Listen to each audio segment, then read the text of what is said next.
It's mid-Feb, so let's talk about the 1 million emergency fund challenge. How much have you invested in your money market fund account so far?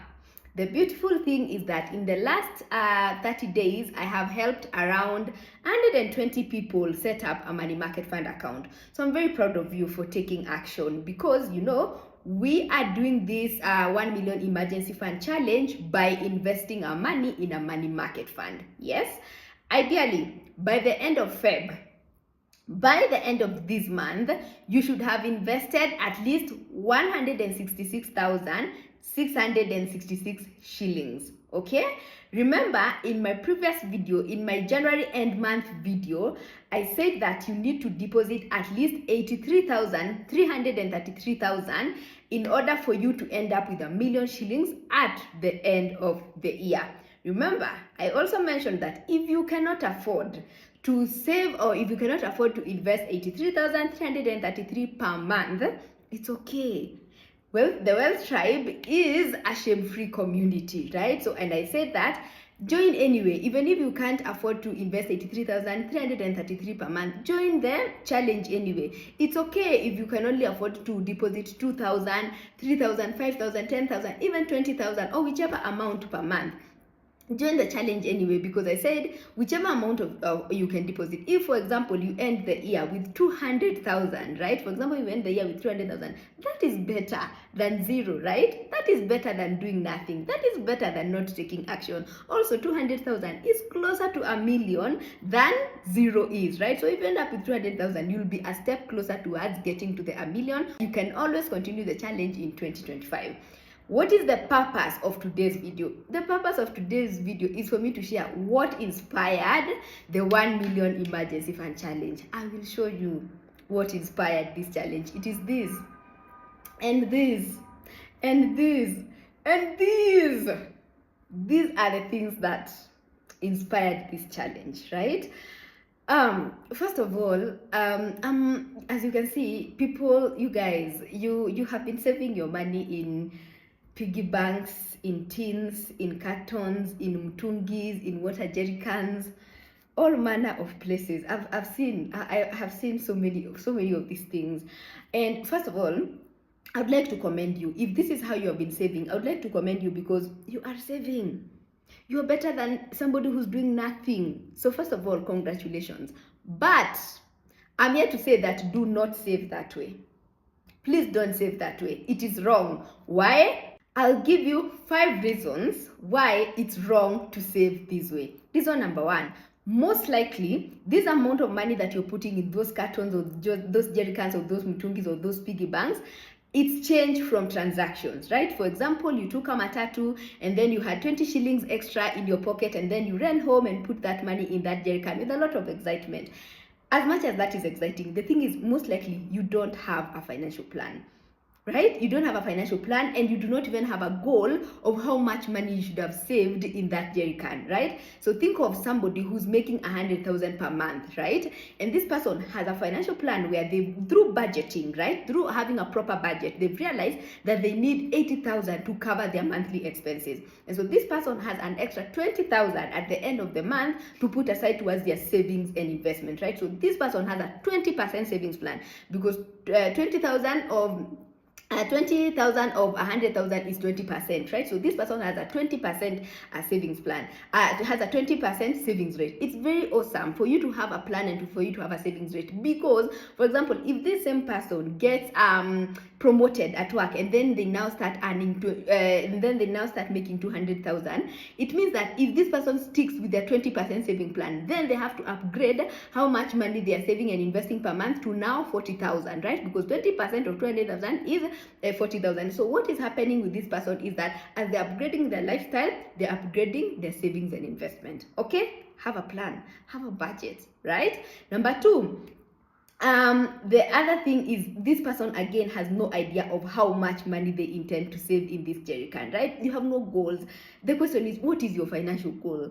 Why are you putting this money aside in this jerry can, right?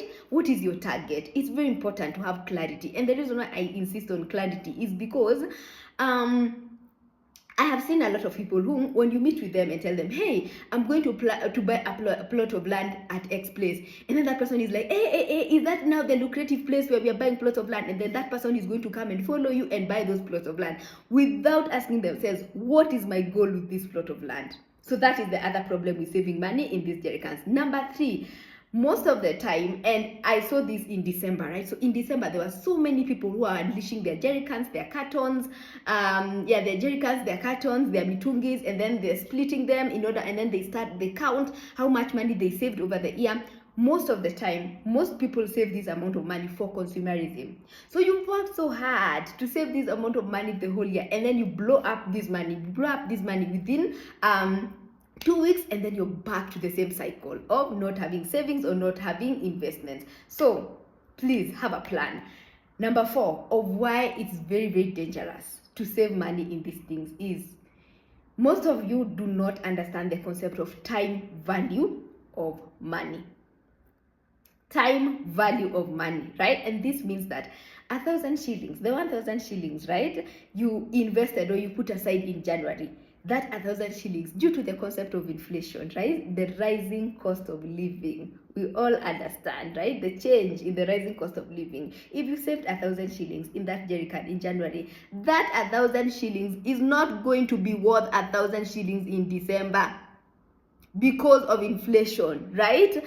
Therefore, you need to understand that, please put that money in an account, in an investment account that grows your money, in an account that is competing with the inflation rate, right? So even the inflation rate is 7%, invest that money in an account that gives you more, that gives you a better return than that 7%. Okay, I am begging you for your own good, right? Move that money in an account that beats inflation.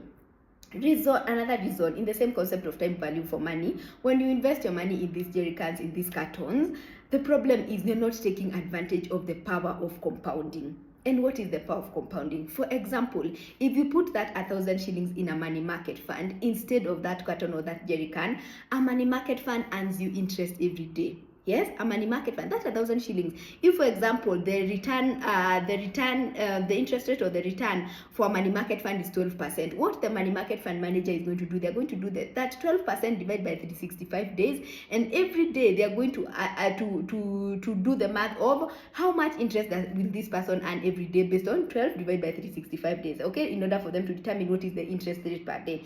And then at the end of the month, they're going to take that interest that you've earned every day of the month, and they're going to reinvest that interest in your money market fund account. And that is the concept of compounding, because in month 2, they're going to take the interest you earned in month 1, the 1,000 that you put in, and the 1,000 that you put in, and then start calculating your interest based on that amount of money. And then in month 3, they're going to take the interest you earned in month 1, the interest you earned in month 2, and the amount that you put in, for example, the 1,000 of the 5,000, and calculating your interest based on all that amount of money. So that is how smart people grow their wealth, right? By taking advantage of the power of compounding. So the power of compounding is simply your interest earning you interest. And actually, this is the same concept finance people talk about when they say, let your money work for you.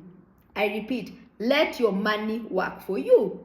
When you put your money in those jerrycans, in those cartons, your money is not working for you. Please send your money out there to work for you. And lastly, security. Imagine I've had a story of somebody who was saving money in that jerrycan, and somebody came into their house and character developed them by carrying away that jerrycan.